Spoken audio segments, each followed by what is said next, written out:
Qala ta'ala fa inni nasitul huta wa ma ansanihu illa syaitan. Dari sisi bacaan itu dibaca wa ma ansanihu illa syaitan. Haknya dibaca dhammah. Itu kalau dalam riwayat Hafiz an Asim. Tapi di dalam perawi yang lain, qiraat yang lain dibaca kasrah wa ma ansanihi.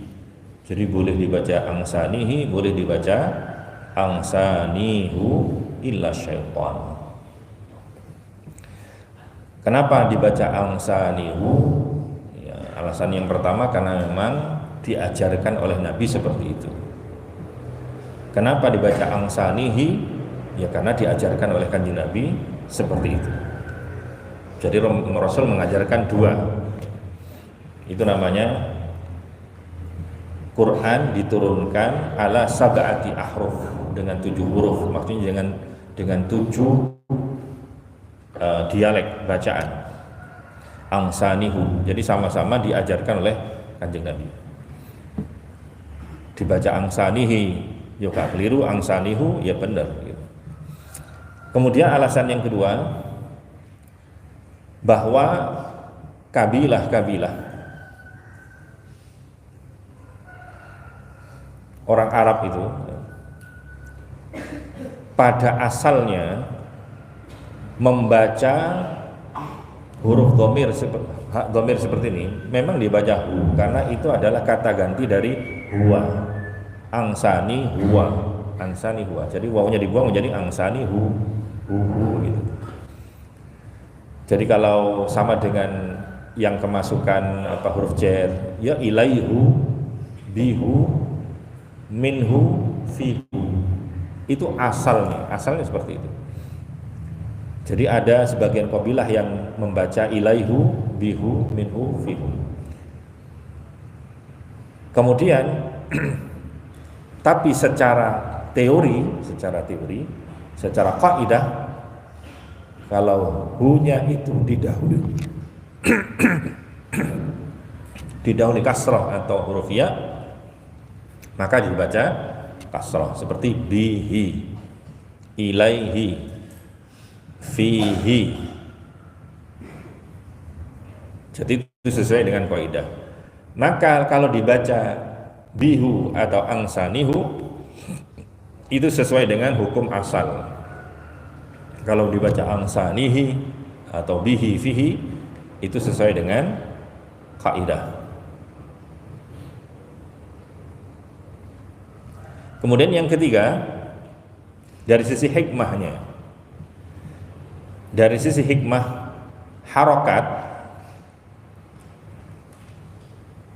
fathah itu terbilang menjadi harokat yang ringan. Harokat yang ringan itu fathah. Kemudian kalau harokat kasrah itu tengah-tengah, ya, wasat, antara berat sama ringan. Kalau dhammah itu adalah asqal atau sakilah, itu berat. Ada yang mengatakan kasrah itu berat, kalau dhammah lebih berat lagi, asqal. Jadi kalau fathah ringan, kalau kasrah sedengan, kalau dhammah itu berat, ya, atau sakilah. Dari sisi hikmah berkenaan dengan makna daripada ayat ini, wa ma angsanihu illa syaitan. Maka tatkala dibaca hu, padahal huruf dhammah tadi disebut dengan huruf yang harokat, ya. Hu dhammah, harokat itu adalah harokat dhammah itu yang berat. Ini berkaitan dengan makna bahwasannya Nabi Musa di dalam kisah tersebut, tatkala kelupaan urusan ikan yang menjadi petunjuk keberadaan Nabi Khidir yang ia cari, yang diberikan petunjuk oleh Allah Subhanahu wa taala. Lah ini kok lupa urusan ikan, itu urusan yang berat. Wa ma angsani huhunya itu kan al-hut, ikan. Urusan yang berat. Karena kalau lupa ikan jatuhnya di mana, ya enggak akan ketemu Nabi Khidir. Karena yang ditunggu-tunggu dengan perjalanan jauh, kemarin au amdiya hukuba, menghabiskan waktu yang dahron tawila, masa yang lama, yang itu dikatakan oleh para mufassir bermacam-macam. Ada yang 80 tahun, hukuba itu ada yang menafsiri 1 tahun, waktu yang lama. Apalagi kalau nggak ketemu-ketemu, ikannya nggak hilang-hilang, maka itu akan membutuhkan waktu yang lebih lama lagi.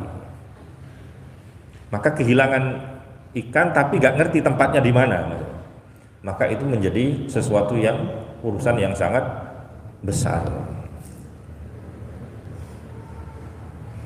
Li'anna nisyan al-hud bin nisbah lahuma fi rihlati ma min athqalil umur wa ashabiha falau lam yajid al-hud la tatlatir rihlah.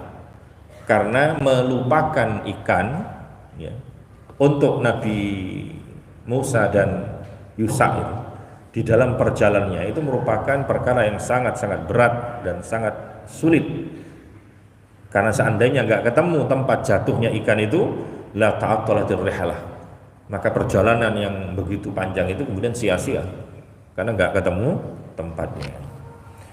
Sama halnya di dalam Al-Quran yang dibaca dhammah, wa man aufa bima ahada alaihullah, dibaca alaihu, mestinya kan alaihi secara kaidah karena ada ya-nya jatuh setelah ya, alaihi. Tapi di situ bima ahada alaihullah dalam surat Al-Fatah ayat 10, bima ahada alaihullah.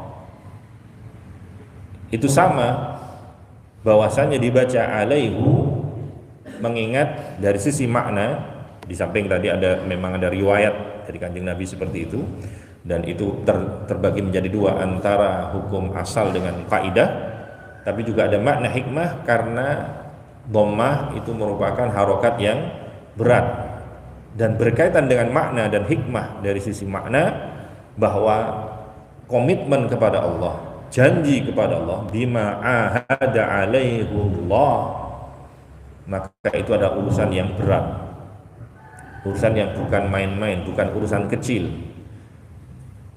Maka tatkala dibaca alaihu itu mengingatkan bahwa sesuatu yang telah kita janjikan kepada Allah, komitmen kepada Allah, itu adalah sesuatu yang besar dan berat.